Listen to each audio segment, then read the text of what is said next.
dubbise yookaan inni kun natti mee jettu kun mallaqni isii yookiin amaanaan isii na bira jira waan siin jedhan qabu. Waa'ee maallaqaa hin kaafne. Ayyee galatoomi abdiitti dabarsi. Oyyee. Biyya jiraata jettee abbaan ishii sun baadiyyaa eessa akka jiraatu maaf hin gaafattas? Eessaan gaafa kan biraarraa inni barri mana biraarraa dhaggeeffataa jirra. Mana biraati. Jaawi abbaan jaldu jaawi na dhageetta abbaan isii aanaa jaldu ganda baadiyyaa keessa jira. Ishii qulqulleessee jira ani. Anis qulqulleessee warra jalduu nama beekna nama sana gaggaafanna. Bakka ati qulqulleessi ilila ani amma fayyisaan ijoollee jalduuti caalaa bultume ijoollee jalduuti ijoolleen biraallee sarara san irra kaanii beeku jira. Garasiin qulqulleessaara isiilleen ijoollee jalduuti naan jette anatu dura dubbisee bar anaa fi ganniin ani yeroo dubbisu akkuma reefuu isinitti dhageessise san gannii galchee akkasitti haasofsiisaanii turre anaa fi ganniin tun. Jaawii na dhageette? Dura nutu dhage. Wayita achi deemtulleen nutti himaa deemte ijoolleen adaadaa kiyyaa na waaman jette. Isin jala jira. Namni arginu sun dandeenye ani fira isheeti jedhee na dubbise erga sanii booda ammoo ishee isaanitti mee ture akkasiin amaanaas na biraa qabdu akkasiin asitti darbitee illee jirtu hunda addaan baasee maatii isii obboleettiin isii as keessatti obboleettii isii fidaa waliin dubbanna dabalee isatti meera ishiidhaan waliin dubbifnedha. Geetutti himtee hirta jechuun walumaa galatti. Geetuu himee jira. Okay, galatoom as keessa jira jedheeni ture.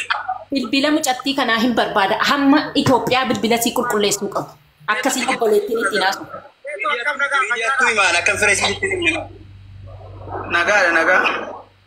Ayyee geetu waan kana erga dhageette yoomi ati du'a isii eenyu sitti himee akkamis sitti himan erga sitti himamee booda immoo goote maali? Dua isheen kanan arge social media irratti arge gaafa sanbata duraa or jimaata ganama social media irratti obboleettiin koo biyya biraa jirti ishiin suuraa ishii emoji gaddaa galgalsee post gootee argeeni jimaata galgala kan ishiin nagaa abdii baay'ee qabadhu taraa kan kee dhagamaadha dubbatu inni sanbata yoo jedhe sanbata naa xumuratu yoo sirreeffate sanbata miti jimaata jedhu atin dubbatin gaafii inni gaafatamuuf wanni kun riikardi taalaa abdii kana beekuudha qabu. Ayyee dubbadhu. Jimaata ganama irratti fakkaata yookaan jimaata ganama yookaan sanbata duraati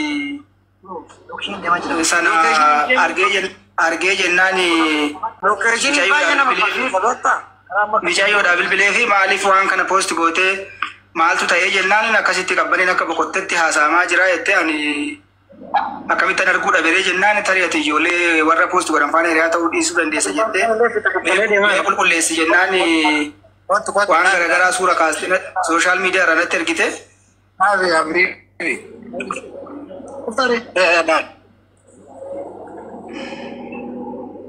Wala dhaggeeffannu kaayoo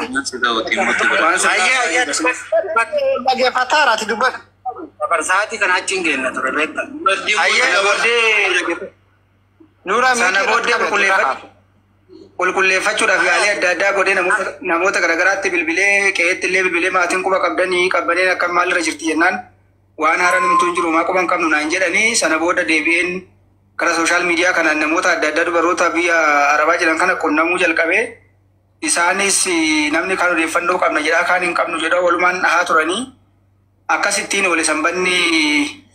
oole sanbata kaleessaa naannoo sa'aa booda micayyoon siifan jedhamtu sun na qunnamtee seenaa jedhamtu na qunnamtee micayyoon duutee jirtii jettee natti himtee sana booda gaafan seenu amma social media irratti namni hundumtuu ijoolleen jiran suuraa ishii godhatanii jiru. Bakka jala deemuutti hin ka'ee TikTok irra seeni TikTok irra barbaadii namni laayivii galee waa'ee ishee haasa'aa jira gaafa naan jedhan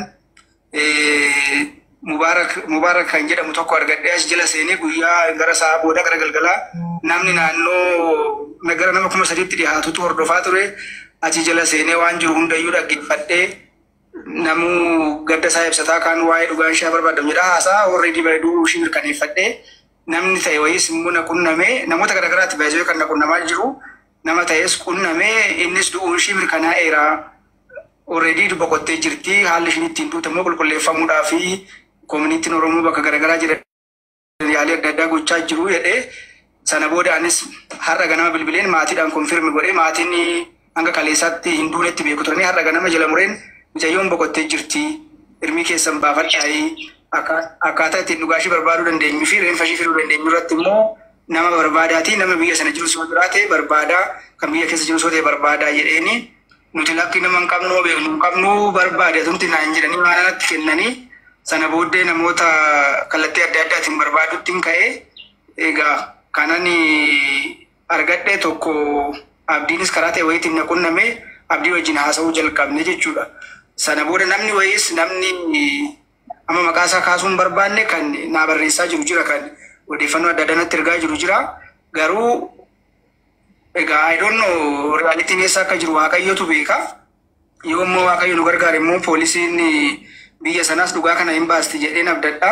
Biyyi kun yoo xiqqaate biyya keenyarra fooyyoftuudha. Biyyatti seerri kabajamudha. Haqa ishii nu baasu jedhee tanan yaada. Gama kiyyaa wanti jiru kanadha. Obboleessa koo waan biraa waan quba qabu hin qabu. Waan sooshaal miidiyaa kanadha wanti guddaan kan jiru. Guutaa qaqqaba mee pointi bichaa dubbadha. Guutaa asirratti waan si gaafadhu qaba nama laala akka nama tokkotti mee namni kaa bilbilee namoonni garaagaraa si bilbiluu yaada garaagaraa seemu tarii keessumaa'uu namni waan kana sitti hime abdii akka ta'etti kaa dubbata. Qabaatanii komentii bananii komentii cufanii jiru akka namni yaada namni hin taane akka namni dogongorsiifneef jecha.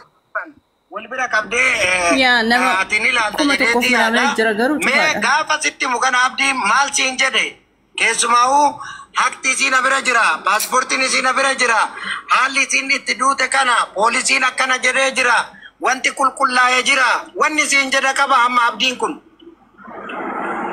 Abdiin waan qulqullaa'e wanti amanatti wanti qulqullaa'e waan jirus miti abdiinis waan natti hin qabu garuu abdiin mucayyoon mana kiyya jiraatti ture gaafa boqonnaa ishii gaafa hojii hojjettee deebitu na bira jiraatti ture. Haadha manaa kiyyatti illee waa odeessitii himatti ture. Haadha manaa koo faana hariiroo qabdi waan akkasii jettiini waa bira kaawwatteetti. Shaantaan ishii maadamii ishii bira akka jiru imaanan tokko kan ishiin itti kennatte illee haadha manaa isaatti kennattee akka jirudha kan abdiin natti himu. Ayyee walumaa galatti mana kiyya galti yaada jedhu kaasee immoo bakka biraa galti amaanaa na bira kaatte siin jedhe mee kan addanaa baasi. Guyyaa boqonnaa ishee na bira galti naan jedhe. Walumaa galatti mana na biratti boqattii jechuudha. Iddoo hojiitii gaafa dhuftu na bira dhuftii jedhe. Akkamitti si bira dhufuu dandeette jettee waan gaafatte qabdaa akka fira tokkotti ree fira jetteerta. Gaafanne.